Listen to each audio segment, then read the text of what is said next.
شب جمعہ کی شرکائے مجلس درس مثنوی حضرت مولانا جلال الدین رومی رحمۃ اللہ علیہ، اللہ تعالیٰ کا بے حد شکر احسان ہے کہ ہر شب جمعہ خانقاہ مولا روم کی مناسبت سے حضرت مولانا جلال الدین رومی رحمۃ اللہ علیہ کے فروغ کا یہ مشن الحمدللہ ثم الحمدللہ انتہائی تواتر اور احسن انداز میں جاری ہے۔ بلا شبہ فی زمانہ یہ اللہ کے انعامات میں سے انعام ہے کہ 800 سال پہلے تحریر کردہ الہامی کتاب مثنوی حضرت مولانا جلال الدین رومی رحمۃ اللہ علیہ، جو کہ قرآن کی شرح ہے، انبیاء کی حرمت، مقام و مرتبہ، اہل اللہ کی تعظیم و تکریم اور اللہ سے محبت کرنے والوں کے لیے یہ ایک ایسا روشن چراغ ہے کہ اس کی موجودگی میں تمام تر طاغوتی اور شیطانی حملوں سے محفوظ رہا جا سکتا ہے۔ اسی لیے گزشتہ 800 سال سے اس کا مطالعہ ہر مکتبہ فکر میں شد و مد سے جاری رہا۔ بدقسمتی سے 200 سال پہلے جو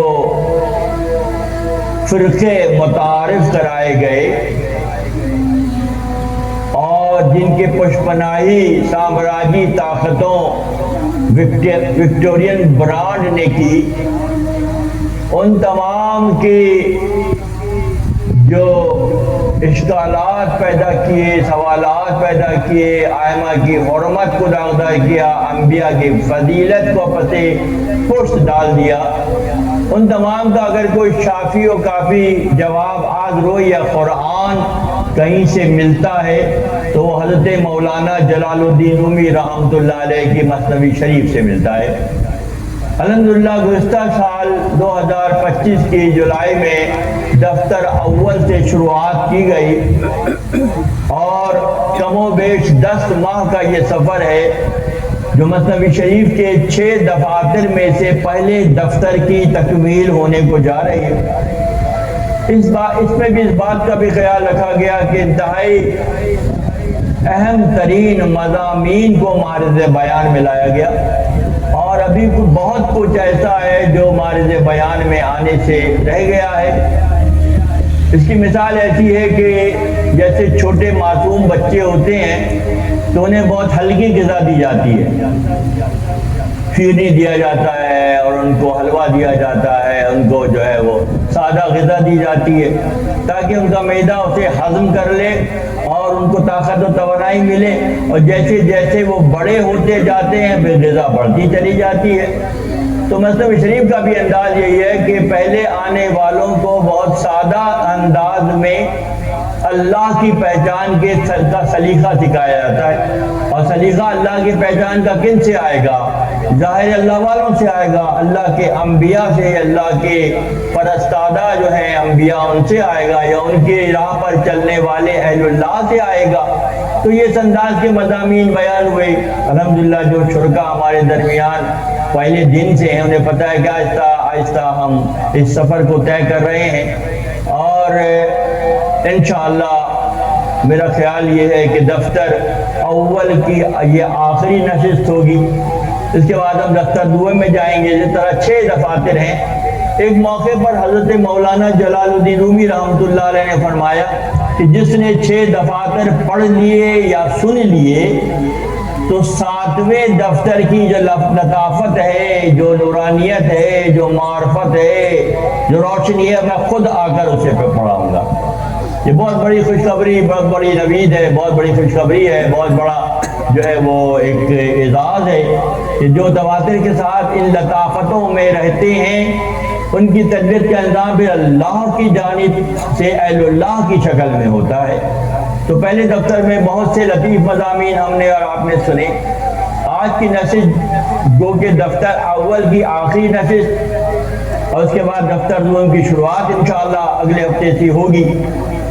تو یہ آخری مضمون انتہائی اہم ہے، کیونکہ جو لوگ شروع سے اس کی محفلوں میں شریک ہیں انہیں پتہ ہے کہ مولانا رحمۃ اللہ علیہ ایک خاص زاویہ نگاہ کے ساتھ بلند ترین مقامات کی سیر کراتے ہیں اور بندے کو رب سے ملانے کا سلیقہ، طریقہ، وتیرہ سمجھاتے ہیں.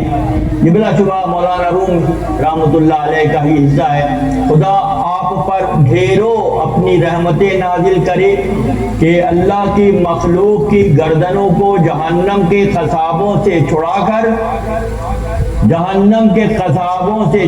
کر فکری طور پر، عملی طور پر اللہ سے قریب کرنے کا جو طریقہ اللہ نے مرحوم رحمۃ اللہ علیہ کی وساطت سے اپنے مخلوق تک پہنچایا، ہم اور آپ خوش نصیب ہیں کہ ہم ان میں شامل ہیں. اکثر میں یہ شعر پڑھتا ہوں کہ جو مثنوی سنتے ہیں، جو مثنوی پڑھتے ہیں، تو ان کا معاملہ پھر یہ ہوگا کہ جب یہ باریک ترین مضامین ان کے اذہان کے ذریعے ان کے قلوب پر اثر کرے گی تو پھر جہنم کی آگ انہیں جلا نہیں پائے گی. کیونکہ عرفان ہی تو سب کچھ ہے، پہچان ہی تو سب کچھ ہے. جو اللہ نے فضیلت دی تمام مخلوق پر اولاد آدم کو اور تمام اولاد آدم پر انبیاء کو اور اہل اللہ کو، یہ اللہ کی تخصیص ہے، تقسیم ہے، اس انداز میں نوازتا ہے. اور الحمدللہ ثم الحمدللہ خطب الاقطاب حضرت مولانا جلال الدین رومی رحمۃ اللہ علیہ کے مثنوی شریف کو یہ فضیلت عالم اسلام میں، بلکہ میں کہنے کی جرت کر رہا ہوں کہ آنے والا وقت مولانا کا وقت ہے انشاءاللہ. آنے والا وقت علم و آگہی و عرفان و خودشناسی و خدا شناسی کے عنوان سے محروم کا وقت ہے. سارے پتے کھیل چکے لوگ. معلوم ہو گیا کہ کون کس راستے پر ہے. غالباً پچھلے دنوں بیان بھی ہوا تھا کہ خاص محفل میں یوم ندعو کل اناس بامامہم، محشر میں تمام لوگوں کو ان کے اماموں کے ساتھ پکارا جائے گا. اب وقت آ گیا کہ امام کا تعین کر لیں. امامت اللہ نے کس کو دی ہے، فضیلت اللہ نے کس کو دی ہے؟ جو جس کے پیچھے چل رہا ہوگا، جو جس مکتبہ فکر کے پیچھے چل رہا ہوگا، اس کے ساتھ کا معاملہ کر دیا. سادہ کی من تشبہ قومہ فہو منہم، جو جس سے مشابہت اختیار کرے گا اس کے ساتھ اس کا معاملہ کر. سادہ سا اصول بنایا گیا. تو اسی لیے کوشش یہ کی جاتی ہے، اہل طریقت اہل خانقاہ یہ کوشش کرتے ہیں کہ مخلوق خدا کو خدا کے محبوبین تک پہنچایا جائے، مخلوق خدا کو خدا کے محبت کرنے والوں کے در پر پہنچا دیا جائے، کیونکہ یقین ہے کہ ان کے دروازے تک پہنچ گئے تو رسوائی کا امکان نہیں ہے. جو اپنی منمانیاں کر رہے ہیں، چالاکیاں کر رہے ہیں، اپنی زندگی اپنے انداز فکر کے مطابق گزار رہے ہیں، ان کی کوئی ضمانت نہیں ہے مگر صحبت صالح تروس والے کنات. اگر کسی صالح کے ساتھ جڑے ہوئے ہیں تو ان کے ساتھ معاملہ ہوگا، اور اگر کسی مغرور، متکبر، خود پسند، کھانے کا شوقین، شہوت کا شوقین، مال کا شوقین اس کے ساتھ جڑ جائیں گے، بظاہر تو اچھا لگتا ہے بہت کہ بھائی واہ واہ واہ واہ فلاں صاحب کے ساتھ جڑے ہوئے ہیں، مگر معاملہ بھی ان کے ساتھ ہی ہوگا. جو آج سے زیادہ سوشل میڈیا کے دور میں سب کچھ کھلی کتاب کی طرح سے ہے. ہر شخص جانتا ہے کہ کس فکر کے ساتھ کیا معاملہ ہونے کو جا رہا ہے. تو عزیزائے من، بات ہو رہی تھی مثنوی شریف جیسی عظیم دولت ہمارے اور آپ کے حصے میں اللہ کے فضل کی بنیاد پر آئی ہے. اور مثنوی مولوی خاص تو قرآن در زبان پہلوی، کہ فارسی زبان میں قرآن کی شرح، قرآن کی تشریح، قرآن کے رموز و نکات سمجھانے والی کتاب کا نام مثنوی شریف ہے. ہاں، فارسی کو جو کہ ہماری دفتری زبان رہی، عربی اور فارسی، ہمیں اس سے نکال کر پچھلے 200 سالوں میں بابا بلیک چپ کے گورکھ دھندے میں پھنسا دیا گیا. اب وقت پلٹ رہا ہے، وقت تبدیل ہو رہا ہے. ہمارا بڑا ذخیرہ فارسی اور عربی میں تھا، ہم اس سے دور ہو گئے، اپنے اسلاف کے کردار سے دور ہو گئے، انبیاء کی حرمت جیسا قبلہ رحمت اللہ نے جب آج سے کوئی کم و بیش ربیع صدی 25 سال پہلے بلکہ اور زیادہ پہلے جب اس فقیر کو اپنی نسبت دی تو یہی کام دیا کہ ڈاکٹر صاحب مثنوی شریف پر کام کیجئے. 25 سال پہلے وہم و گمان میں بھی نہیں تھا کہ 25 سال گزار کے آج ہم یہاں اس خانقاہ میں بیٹھے ہیں اور مثنوی شریف کے ادوار ہو رہے ہیں اور اس میں لطافتیں سمجھائی سکھائی جا رہی ہیں. یہ اللہ کا انعام و کرام ہے. آج کی نصیحت دوستوں